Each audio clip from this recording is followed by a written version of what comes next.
Pode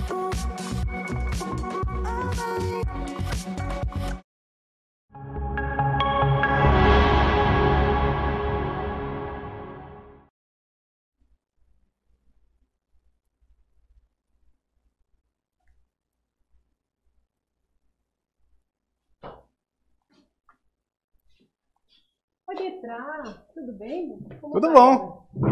Tudo bom, doutora? Tudo bem, a gente tinha combinado às 10 horas? Doutora, a culpa não foi minha, foi do trânsito. Tá certo?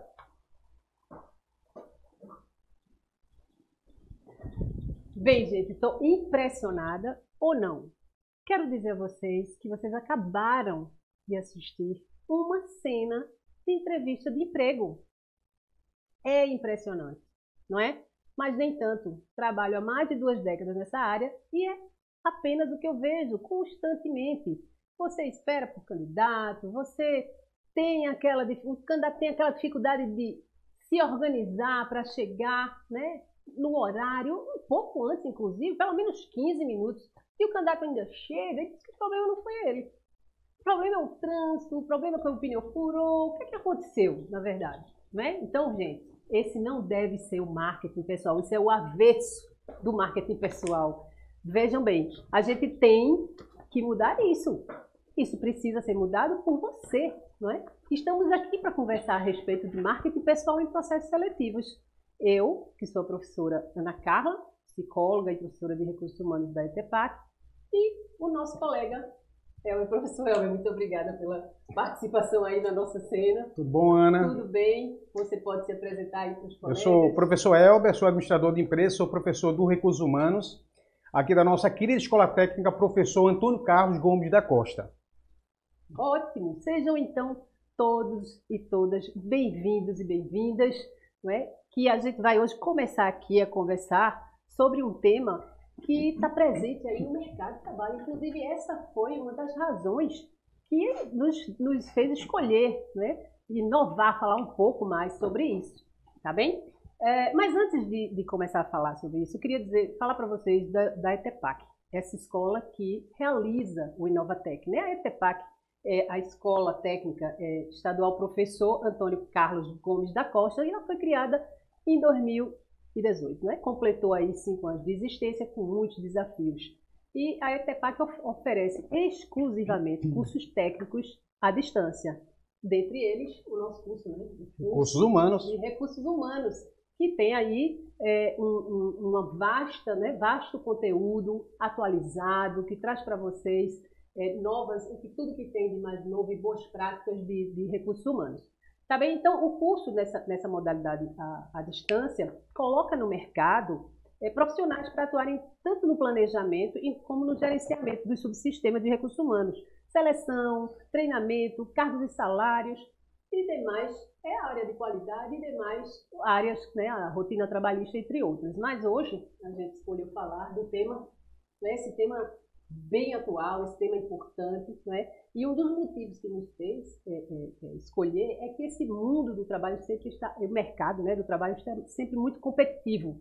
E aí, com a inteligência artificial, a gente precisa dar conta de uma série de pontos, né? A gente precisa estar bem preparado, se preparar para não cometer o erro que a gente acabou de ver aqui no início do nosso programa.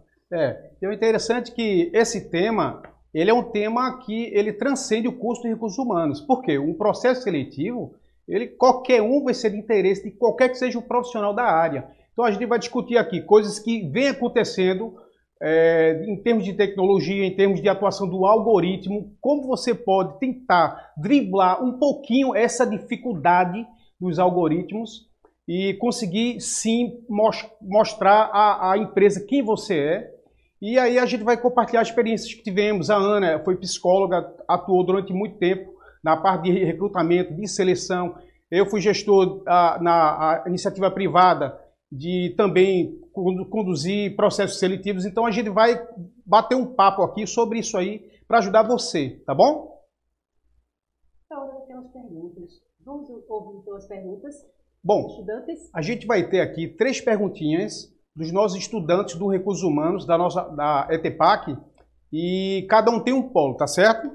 Deixa eu só falar aqui antes de entrar, são 3 estudantes, a Daniele, que é do nosso polo da ETPAM, todos alunos da ETPAC, mas essa fica no polo da ETPAM. Existe a nossa segunda estudante que vai fazer também pergunta para a gente.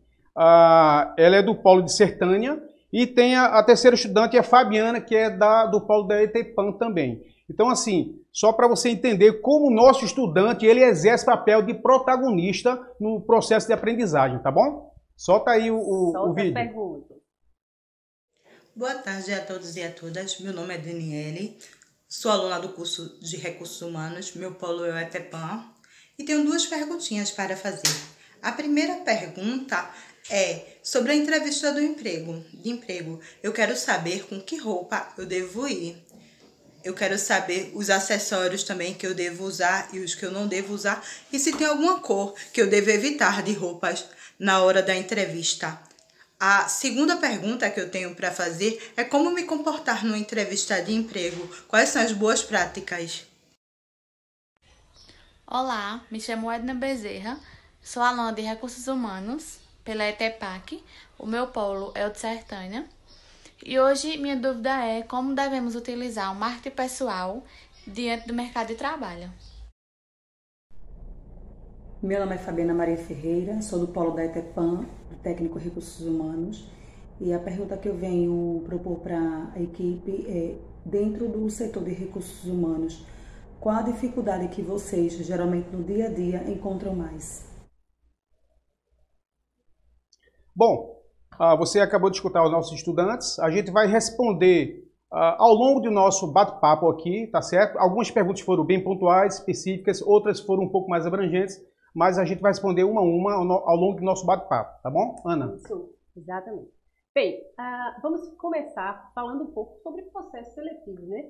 E a gente encontra, a gente tem alguns fantasmas, né? A gente tem algumas ideias a respeito, né, de que é um processo excludente, de que é um processo que vai avaliar o meu perfil, né? Então, vamos identificar aqui, em linhas gerais, o que é que eu estou colocando aqui na projeção, de um lado o perfil do cargo, né, professor, e do outro lado as técnicas de seleção, porque para definir as técnicas de seleção, eu devo pensar primeiro no chá do cargo, ou seja, nos conhecimentos técnicos e habilidades que são importantes, né, as atitudes que aquele cargo necessita, e a partir daí, né, as técnicas de seleção vão ser aplicadas. A gente tem desde a análise curricular, que hoje os algoritmos estão tomando conta, né, e aí quando você diz curricular, na verdade é para a gente orientar vocês a colocar, por exemplo, palavras-chave. O que acontece? Entenda o seguinte, que antigamente você procurava uma empresa, deixava o currículo na empresa presencialmente e alguém poderia ou não ver o seu currículo. O que acontece? Hoje, as empresas, elas abrem mão, elas utilizam essa tecnologia. Por quê? Porque são milhares de candidatos. Você imagina um recrutador fazendo esse trabalho manual. Então, os algoritmos vão captar nas redes sociais, no LinkedIn, na internet, currículos que tenham algumas palavrinhas-chave. Então, você tem que colocar palavras que têm a relação com o cargo que você quer ocupar. Você tem que... Cargo do analista administrativo. Sei lá, conhecimento em planilhas de Excel, conhecimento em trabalhos financeiros. E aí, se você não coloca isso no currículo, como é que vai ser? E outra coisa, não existe currículo padrão, né, gente? O currículo padrão pode quebrar suas pernas. O que é que você vai fazer, né? Você vai montar um currículo base e para cargos que você se candidatar, você vai adaptá-lo. Inclusive a partir do perfil da empresa também. Que é importante você tomar pé daquela empresa a qual você está encaminhando. Né? Quando você não conhece a empresa, é diferente, né, professor? Aí você vai ter que agir com essas orientações, inclusive, que a gente vai colocar aqui hoje. Não é isso? Pois bem, as entrevistas comportamentais e técnicas são muito comuns, dependendo do cargo. Um cargo desse, por exemplo, de um analista administrativo que a gente falou, podem ser entrevistados, o analista administrativo pode ser entrevistado pela área de recursos humanos, né, pelo supervisor da área, por um par que vai trabalhar com ele. Isso vai depender da empresa, e é nesse ponto que a gente vai ficar, né? Esse ponto da entrevista de seleção que a gente vai focar mais hoje, que é o que a gente, inclusive, começamos o nosso programa hoje. Então, existem também os testes técnicos. Um teste técnico para esse cargo, qual seria? Monte aqui uma planilha com dados do fornecedor, enfim, né? Ou tantas outras possibilidades. O perfil vai depender do grau de operacionalidade, se é um perfil mais gestor, se é um perfil mais de operação. Então, se você quer uma pessoa que saiba manusear a internet, que saiba manusear o pacote Office, seja no Word, seja no Excel, então você tem que ter essas habilidades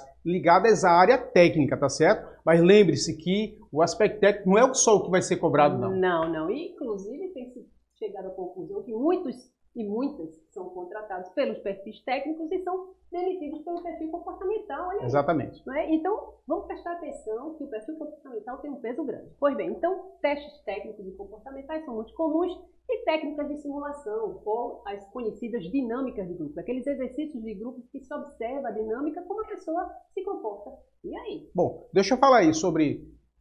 perceba que Ana, ela é doutora nessa parte das técnicas propriamente ditas da seleção. Perceba que durante essa que ela acabou de falar, o cidadão, como é que ele tem que ser visto por quem está observando, quem está selecionando. Você tem que, primeiro, não ser muito encabulado. Quem é encabulado, mas essa é a minha natureza. Então a gente tem que trabalhar um pouquinho nessa natureza, de forma que você possa ser visto. Se coloca no lugar de quem está fazendo a seleção. A pessoa quer escolher alguém que está bem capacitado, mas você não vai externalizar isso, não vai falar.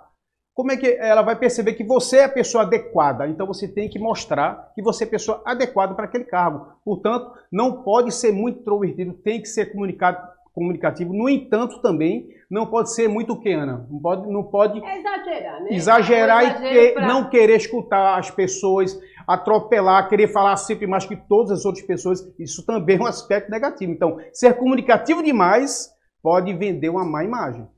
Isso. Então, assim, a medida certa é aquela dosagem de equilíbrio, maturidade, que a gente vai adquirindo ao longo do tempo também. Tá bem? Pois bem, então, nessas técnicas de seleção é que se pode identificar os perfis.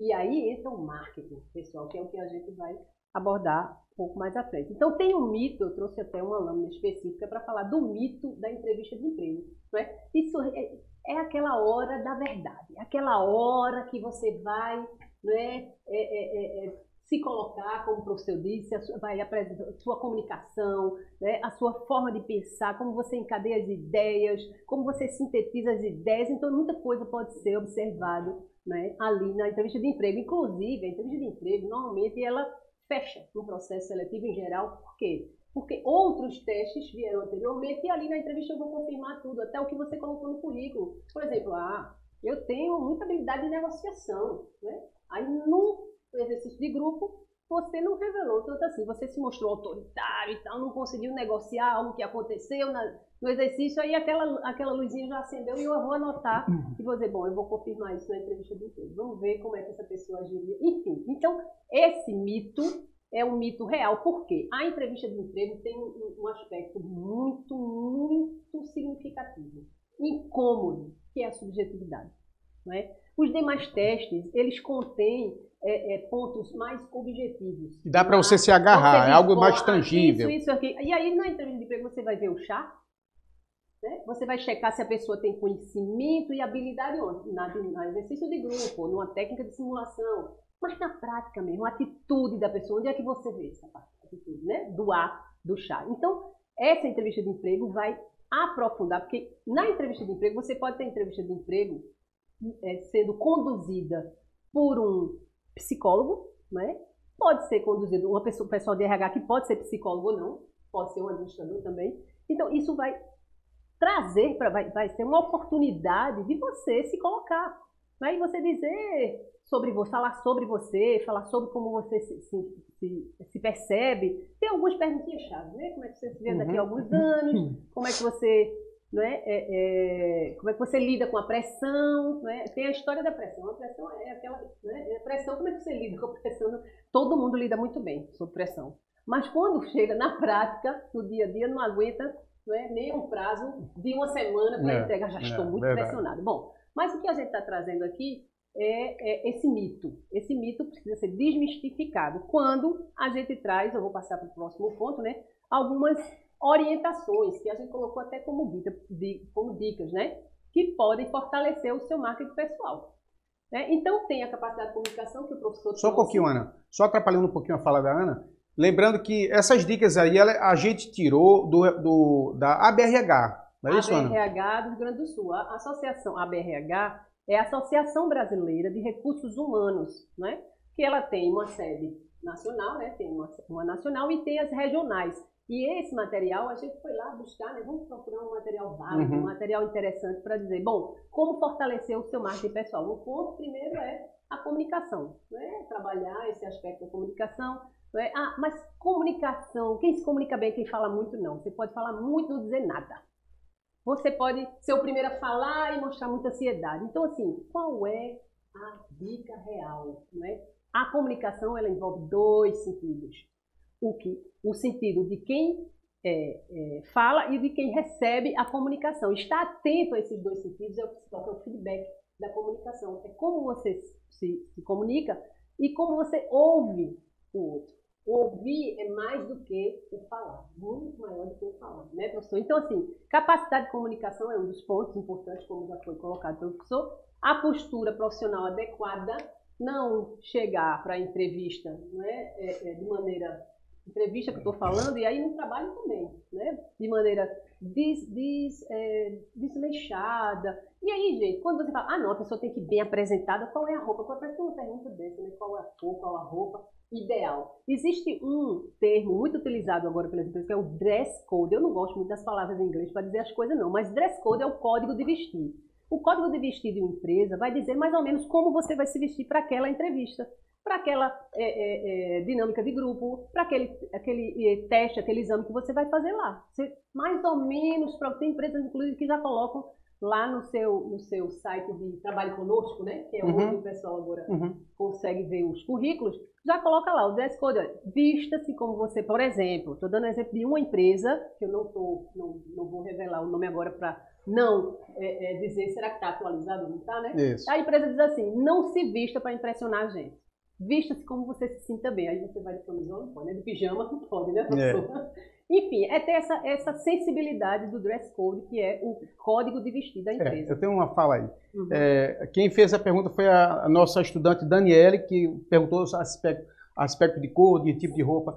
Então, veja, o que a Ana acabou de falar, ela falou em relação à cultura de cada empresa. Então, veja bem, não é que você vai criar um personagem para se apresentar para a empresa. Não é assim. Mas, assim, perceba que tem que entender a cultura do local. Por exemplo, eu estou aqui, eu vou ser um professor vou ser um tatuador. É normal que a pessoa que vai tatuar com um profissional, que seja um profissional de destaque, ele vai encontrar tatuagem na pessoa. Claro, e não uma só, várias. Então, da mesma forma, é o contrário. Alguém que você acha que não vai encontrar tatuagem, então não se trata de uma questão de preconceito, se trata de um aspecto de entender a cultura daquele local, mas você vai sim fazer com que as pessoas conheçam a sua essência, você vai conseguir imprimir uma marca sua. A gente transmite uma marca a todo momento, na nossa forma de falar, na nossa postura. Agora, a necessidade de entender a cultura do local para você ser parecido com aquilo, porque se você não for muito parecido, é melhor você nem se candidatar, tá certo? É o que acho que tem na próxima lâmina, que a gente vai mostrar, né? No próximo slide. Então, cuidado com a aparência, que é o que a gente está dizendo, esses cuidados do dress code, e aí a aparência não é, olha gente, bonito ou feio não é isso. Isso. Não existe bonito e feio, existe bem apresentado, tá? Porque feio para quem? Bonito para quem? Essa é uma pergunta que a gente tem que fazer, porque cada vez mais está patente, está muito evidente que o feio e o bonito é subjetivo e vem de padrões da sociedade. Mas, bem apresentado, eu posso. Exatamente. Eu posso estar bem apresentado. É aquela frase, né, Ana? Sim. É aquela frase, né? A beleza está nos olhos de quem vê. Também. Agora, é a subjetividade. O que a gente fez aqui logo no iníciozinho do nosso programa é que uma coisa é você... eu tenho que estar de paletó e gravata. Não, você pode estar, esporte fino, você pode estar de acordo com a situação ou conforme a empresa quer. Se você vai usar uma bermuda num processo seletivo, de repente a empresa tem uma cabeça bem avançada, bem arrojada e quer pessoas que só cumpram deadlines e que sejam mais efetivos nas suas ações e não propriamente dito na sua apresentação. Agora, é bem diferente a gente falar uma pessoa desleixada, uma pessoa que não fala com energia. Então, tudo isso é aparência, tá certo? Você tem que se vender a todo momento. A todo momento as pessoas estão olhando para você, tá bom? Isso, passar segurança, né? Estar seguro do que você está falando, principalmente nas questões técnicas, não é? E isso. Se apresentar bem. Criatividade e inovação é importante também, porque a gente está sempre em busca de profissionais criativos, que busquem, criativo é desenhar e pintar. Não, minha gente, é encontrar soluções. Também, claro, mas encontrar soluções e alternativas criativas e práticas, né? Porque tem gente que tem muita criatividade, mas que não se aplica, não é? Então, criatividade, inovação e humildade, né? Você ter conhecimento, você saber fazer o que precisa ser feito, mas ser humilde, sempre estar aberto a aprender. Não estou dono da verdade, não sou dona da verdade, estou sempre aprendendo. Estou aqui para aprender e crescer junto com a organização. É muito importante. Vocês lembram quando a nossa colega, quando a Ana falou assim, a pessoa é admitida pela sua capacidade técnica, no entanto é demitida pelo aspecto comportamental? Tem muita relação com esse tópico aí que a gente está abordando agora, que é a humildade. Então, o fato de você saber que você nunca vai trabalhar sozinho, você vai trabalhar com equipes, você tem que saber escutar. Você tem que saber escutar. Você tem que ter humildade para poder escutar e saber trabalhar em equipe. Ou seja, a sua qualidade que você tem para apresentar em termos técnicos tem que estar casadinho também com a sua forma, a sua habilidade de se relacionar com as pessoas, se relacionar com conflitos. Quer dizer, isso vai impedir até os conflitos quando você escuta e você tem humildade. Exatamente, perfeito. Veja como é importante, né? A gente ouvir as experiências, né, de mais de um e do outro, a humildade. Bem, gente, então uma reflexão aqui final para os candidatos em seleção, que eu estou trazendo aqui na UEM, é o seguinte: o que o professor tinha falado aí anteriormente, né? Qual é o perfil da empresa, né? O que é que você sabe da empresa e qual é o seu perfil? É sobre você e sobre a empresa, que eu coloquei, né? O que a gente tinha conversado. Bom, você tem que dar uma olhada nessa empresa, né? A área de atuação dela, né? O tipo de negócio, a cultura, a posição e o cargo. Aí você olha para você e diz: você se conhece o suficiente? Você está em condições realmente? Né? Está dentro do seu plano de vida? E trabalhe a sua autoestima e a sua segurança e tendo em mente sempre suas competências. Você assim, se isso der certo, minha gente, aí eu vou colocar aqui, deu match, que é o que tem sido mais importante. Hoje existe um movimento de profissionais em busca de empresas que eles se identifiquem o tipo de negócio que se sinta bem. Então, se você tem essa chance, trabalhe isso, trabalhe seu marketing e veja realmente, identifique, né? Identifique realmente se aquela é uma empresa que vai te fazer bem, que vai te fazer crescer, que vai realmente te dar um bem-estar e não apenas um bem-estar financeiro, que às vezes é um preço tão alto, né, professor? De você estar num lugar que você não dá match. A gente passa... É um sofrimento. Quantas pessoas já não escutaram isso? Que a gente passa mais tempo na empresa do que com as nossas próprias famílias em casa. Então, assim, a gente tem que, no mínimo, prover um ambiente que você se sinta bem. Às vezes tem um dia que você vai estar bem cansado, é natural. Doido para falar aquela coisa, sextou. Sim, mas sextou na segunda-feira. A gente não pode pensar... Hoje é segunda, já sextou. Pois é. A gente não pode pensar no sextou a semana inteira. A gente tem que ter prazer no nosso, do que a gente está produzindo, no que a gente está conseguindo gerar de produtividade para a empresa e na própria satisfação pessoal, de que a gente está contribuindo para o crescimento da empresa e para a nossa relação com os nossos colegas dentro do ambiente de trabalho. Isso mesmo. É isso, Ana? Exato. E a gente pode criar esse ambiente, né? Às vezes a organização não tem tudo que a gente, porque a gente nem vai encontrar tudo, né? Em qualquer lugar. Nem sempre a gente tem essa capacidade, mas a gente tem a capacidade de criar um ambiente, fazer o melhor. Claro. Pois bem, gente, então esse foi um pouco do recado que a gente quis trazer para vocês, né? Agradecemos a sua audiência, né? Queremos agradecer também a equipe do estúdio, que é maravilhosa, né? O pessoal de RH, todo mundo que contribuiu com essa oportunidade da gente falar um pouco, claro. E informar vocês que que nossa escola está aberta para vocês conhecerem, venham nos conhecer, venham conhecer o curso de RH, vem para cá. Perceba o seguinte, que esse programa é apenas uma pincelada do nosso esforço que a gente bota aqui dentro da escola, e você estudando, pode ter certeza, você vai sair muito bem capacitado daqui. Nosso produto é muito robusto, muito rico em detalhes, comparando teoria com aspecto prático, e você só tem a ganhar, tá bom? A gente agradece aí o programa, a todos vocês. Obrigado, Ana, aos nossos colegas aqui dos bastidores, e até a próxima. Tchau, tchau.